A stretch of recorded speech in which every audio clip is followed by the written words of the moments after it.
Hi, I'm Blackbright, broadcasting out the UK. Welcome to my channel. Thank you so much for passing by. If you're welcome to subscribe, you're welcome to share, you're welcome to interact with my subscribers. And yeah, I think that's about it.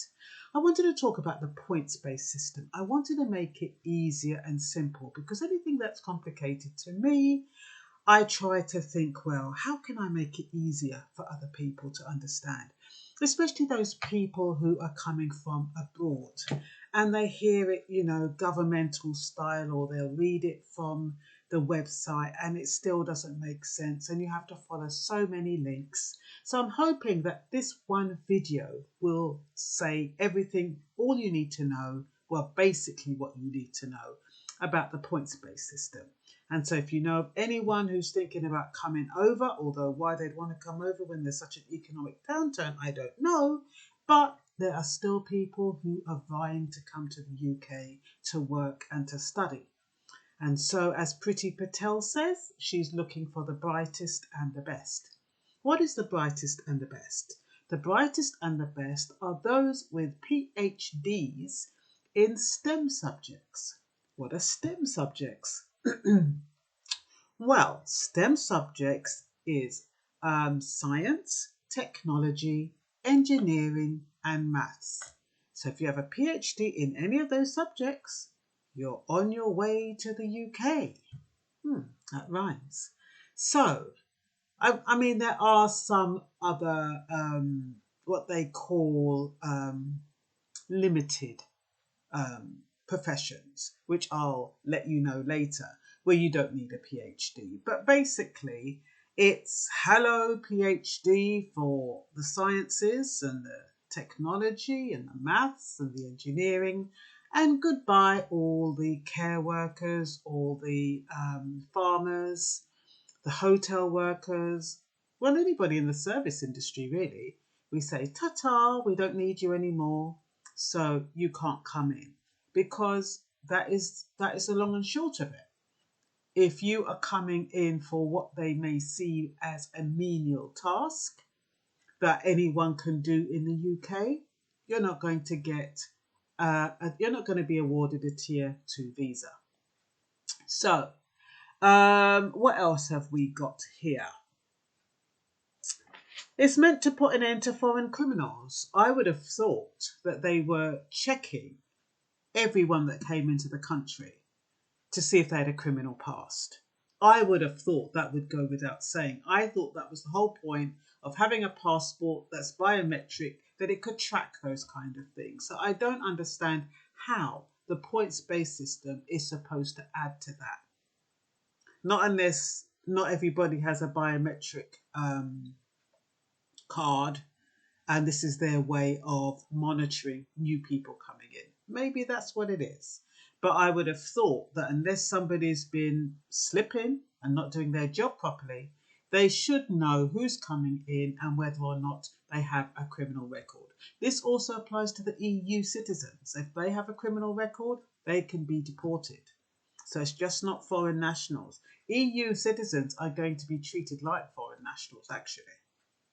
So, what else have we got to do? So we've got to say goodbye to the government's definition of low skilled, hotel workers, restaurants, bar industries, labourers, farm workers, builders, theme park workers, transportation, and those who work in lodgings. You need 70 points to apply for a visa. 70 points seems like it's a lot, but it's not really. Sorry. The skill level, RQF3, which is the skill level you need to qualify to apply for a visa, is equivalent to an A level. A level is an advanced level in the UK. It's usually the last 2 years of your secondary education, and it can lead you to get in a place in university. Teachers are not going to be discerning who gets an A level anymore. It's not going to be their decision. It's going to be based on computer modelling. And I was wondering if the applications for the Tier 2 visa, which is the general visa, the general work visa, for high skilled workers. I was wondering if that's going to be done under computer modelling. I would think it is, because they're not going to have any humans sitting down there going through all that paperwork. So I'd imagine that it's kind of going to be formed, and that's why it's all done online, in a way that this system can trigger any undesirable traits, and any body who's coming over on an undesirable passport or from an undesirable part of the world. So I'd imagine that the algorithms in any of the systems that they're using is going to trigger also likewise if the whether or not the person is at A level standard or above, because that is basically what they're saying.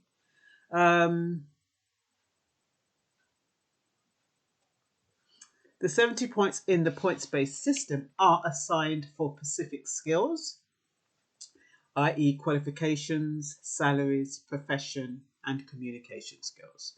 You can trade points if you have been offered a job where there is a shortage in the UK. And like I said, I'll list them later. So how do you get your 70 points? You have to have a job offer from an approved employer. And that employer will need to sponsor you and be responsible for you. It's a big ask of employers, but that's what they need to do. And that is what you need to get. You're going to need to get a certificate of sponsorship. For that, you get 20 points. So not only does that employer need to give you a job, that job has to pay around 25,600 and no less than 20,400 a year. So, like I said, that gives you another 20 points. So you get 20 points for the job offer, and you get 20 points for meeting the salary threshold. You get 20 points if you've got a PhD in a STEM subject. And UK has, that's because UK has an acute shortage of STEM subject teachers. The source there is Educational Pathway into Engineering report. It's unlikely, or should I say it is likely, that you will need to speak English to the B1, B2, C1 or C2 level. That is the level required for citizenship. I've got a funny feeling they'll assign that criteria to your tier 1 visa application. That's just a thought. It might not be that high, but I've got a funny feeling it's going to be somewhere within that parameter.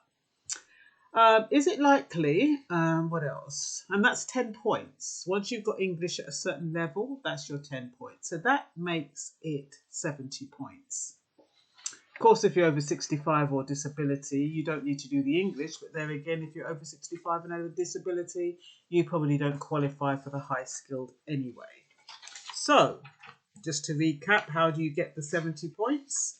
20 points for a job offer, 20 points for the salary, 20 points for having a PhD, and 10 points for your ability to speak English to a certain level. Of course, you've got to pass the criminality checks. And for the luxury of coming to the UK, that is trying to recover from the coronavirus, you pay between £610 for your visa if you are applying from outside the UK and intend to stay for up to 3 years, or £1,220 if you plan to work beyond the 3 years and up to a maximum of 5 years and 14 days. And that is per person. So if that is 1,220 for the whole 5-year period, I think that's not too bad. And if the 610 is for up to 3 years, I mean, it is still a lot of money, but for up to 3 years, it's not bad. Dependents, if you're bringing dependents over, they pay exactly the same amount. So if you're planning to, if you've got a job you've got for 5 years, and you're planning to bring your dependents over, they're going to be paying 1,220 as well. So that can really accumulate. It's okay if it's just one person, but when you start having dependents, it gets very expensive. And especially when you have to think about renewing it. When you renew it, it goes up a little bit. There's also, if you're a citizen of Macedonia or Turkey, you pay a little less. And also you pay a little less if you're on the, where there's a shortage of skilled jobs. I think it's maybe about 100 or 200 less, but it's still less. Okay, the cost of Tier 2 General Skilled Job Offer Visa, which you'll need to apply 3 months before your job when you're supposed to start work, is £610, like I said, to apply outside the UK for up to 3 years, £710 to extend or switch in the UK, 1,220 for more than 3 years, 1,408 to switch or extend beyond, increased to £624 the immigration health surcharge. Now that is being increased as of October this year to 624. It was 400. It was 200, then it went up to 400, and now it's 624. I've got a funny feeling it's to compensate for all, not paying all those nurses, and those nurses getting some kind of leverage if they work for the health centre. So they've got a different kind of visa where I think they don't have to pay anything. What else have we got here? Prices per person is the same for each dependent, which I said before. There is a £500 priority service to extend or switch after receipt of the biometric data. And there's an £800 super priority service, which you're supposed to get the result at the end of the next working day. If it's submitted over a weekend, it's going to be 2 days. But that's also after receipt of the biometrics. But remember, they did have this priority service before. Some people said it didn't work. Some people were waiting 3 months, 6 months after paying the priority fee. So I don't know how this is different, or if it is different. So I don't know if you can get some feedback on that, or some guarantees that they do actually turn it around once you've paid that large sum of money. Government claims that a decision will be reached within 3 weeks if you apply from outside the UK. Historically, we know that the Home Office hasn't been able to meet that time frame. And what I'm concerned about is, what about that backlog of all the applications of people waiting for indefinite leave to remain and other leave to remain application? What about those? I mean, I understood that because there was a lockdown, they had a backlog, and some people have been waiting up to a year. So how are they offering a 3-week turnaround and saying that they can get all of this done if you apply within 3 months? And yet they can't turn around these applications that people have been waiting for months upon end, which is inhibiting their status, leaving them vulnerable because they cannot access a job, they cannot access benefits, they just cannot do anything. So I'm not quite sure how that works. I don't know if they've got a different department working on this fast track visa for high skilled workers. I don't know. Prices are slightly cheaper, I've already said, for Turkey and Macedonia, or where there is a shortage of workers in the UK. Once you get the Tier 2 visa, what can you do and what can't you do? This source is the www.gov website, so you know it's an authentic website. That's G for golf, O for Oscar, V for Victor. www.gov.uk.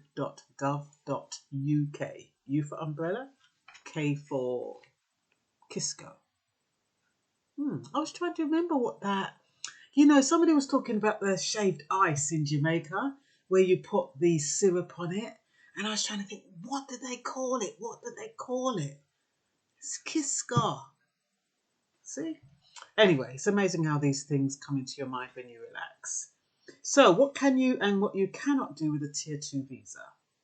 You can only work for the sponsor named on your certificate of sponsorship. I think that goes without saying. You can hold a second job if you're working up to 20 hours a week in either the same profession as your main job and at the same level, or in a profession in the shortage of occupation list. Now, the shortage of occupation list is very high standard. I'm going to tell you what they are now. Biological scientist and biochemist, engineering geologist. Mind you, there is a ray of hope for artists. I'll let you know what they are, and dancers and choreographers and illustrators. I'll let you know what they are at the end, just in case. Just in case you think, oh, there's no chance of me being on the shortage list. There are some criteria and some limitations and some restrictions, but let's get back to this. So, biological scientists and biochemists, engineering geologists, hydrogeologist, geophysicist, geoscientist, geochemist, manager in the nuclear industry, a geologist in the mining sector, archaeologist, civil, mechanical and electrical engineers, electronics, design, development, production and process engineers, analysts, architects, system designers, programmers and software development staff, or specialists, I should say, not just staff, specialists, a host of medical practitioners, there'll be a code, psychologists, radiographers, speech language therapists, nurses, social workers, paramedics, teachers in STEM subjects. Like I said, STEM is science, technology, engineering and maths, and Mandarin. Yeah, Mandarin is considered a shortage. Economists and statisticians, quantity surveyors, quality control and planning engineers, artists and graphic designers. There's no stipulation for that. Dancers and choreographers. Now, the stipulation with that is that it has to be ballet or contemporary dance recognised by the UK Arts Council. Skilled orchestral musicians, so no reggae, no soca. High integrity pipe welders. Chefs, but you have to be a head chef, an executive chef, a sous chef, specialist chef, and you have to command at least £29,570 in salary. And you'll have to be able to be You have to have 5 or more years relevant experience. You need to be limited to one establishment and limited to one for every 4 kitchen staff. Mustn't be a fast food restaurant or a standard fare outlet. Then that is quite specific with regard to chefs. You can do unpaid voluntary work, and you can work as many hours as you want with the coronavirus going on. Like I said, due to the coronavirus, there is no limit for the number of hours you can work or volunteer if you have a second job as an NH doctor, nurse, or paramedic. So that number of hours, unlimited number of hours, only applies to those professions. So you can apply for a new visa and be sponsored by your second employer and get a second certificate of sponsorship, but you cannot apply for a new visa until you have started with your first sponsor. You cannot start with your second sponsor until your visa application has been approved. You may apply online. You will apply for a biometric resident permit to prove your identity, right to study and work in the UK, and to prove your right to claim benefits if that is applicable. I think you probably know that the biometric resident permit, otherwise known as BRP, will carry your fingerprints, a photo of yourself, and it's only applicable if you intend to stay beyond 6 months. It will have your name, date of birth, place of birth, like I said, your fingerprints and a photograph. It will have your immigration status. It will have conditions of your stay. It will state whether or not you have access to public funds or health service or benefits. So that little dege card will have all that information on it.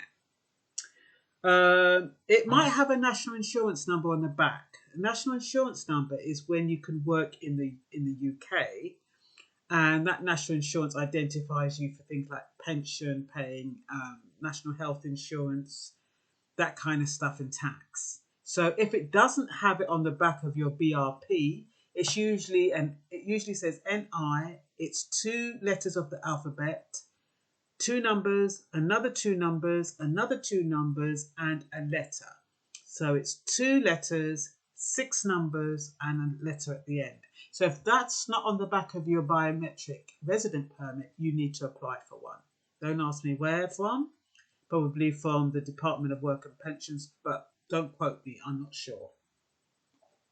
And that's it. Incidentally, if you're planning to take a postgraduate course in the UK, you will need an academic technology approval scheme certificate, which you can apply for online. I hope this is useful.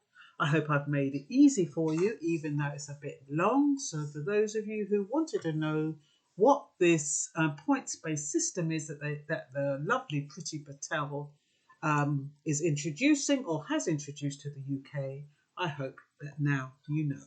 And that's all for now. Bye-bye.